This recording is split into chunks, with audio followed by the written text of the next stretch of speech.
And former President Trump focused on immigration, trying to pin the situation at the border on Vice President Harris, while Harris criticized Trump for urging Republicans to kill a bipartisan border deal. Trump responded by talking about migrants eating people's pets in Springfield, Ohio, something our moderator David Muir fact-checked. Take a look.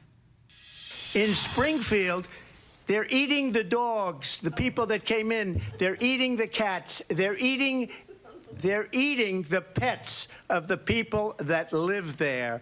And this is what's happening in our country, and it's a shame. I just want to clarify here. You bring up Springfield, Ohio, and ABC News did reach out to the city manager there. He told us there have been no credible reports of specific claims of pets being harmed, injured, or abused by individuals within the immigrant community.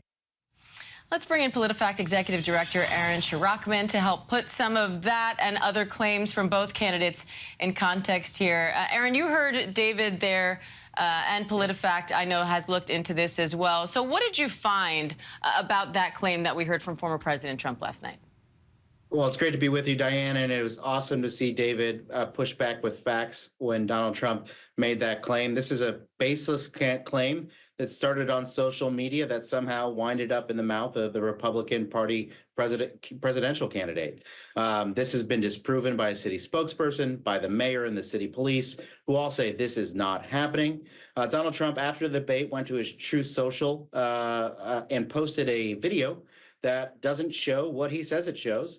And specifically not targeting this Haitian immigration population in Springfield, Ohio. So this is a claim that we rated pants on fire. David fact-checked him correctly.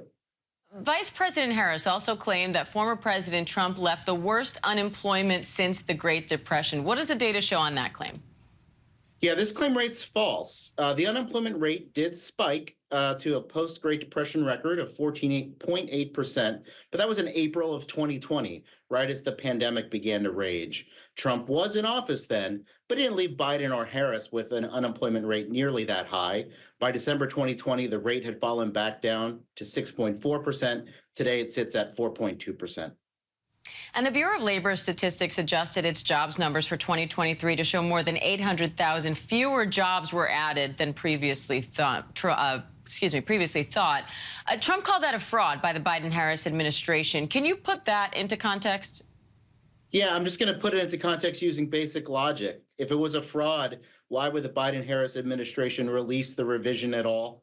The Bureau of Labor Statistics in August during the DNC revised down the number of jobs added in this country by 818,000. Trump is right about that, but economists on the right and the left and anywhere in between say that's just a normal part of how we count our jobs. So we rated that claim pants on fire as well.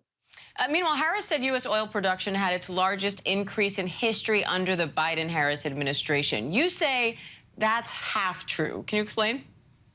Yeah, for a nerd, this is a fun one. Basically, Kamala Harris was prepared to rebut claims that she was bad on energy policy, but she flubbed the line. She talked about the biggest increase in history. We are producing more oil in the United States than ever before, but it's not actually the biggest increase year over year. We have had bigger increases under President Barack Obama and President Donald Trump. So she had the talking point prepared. She just said it incorrectly.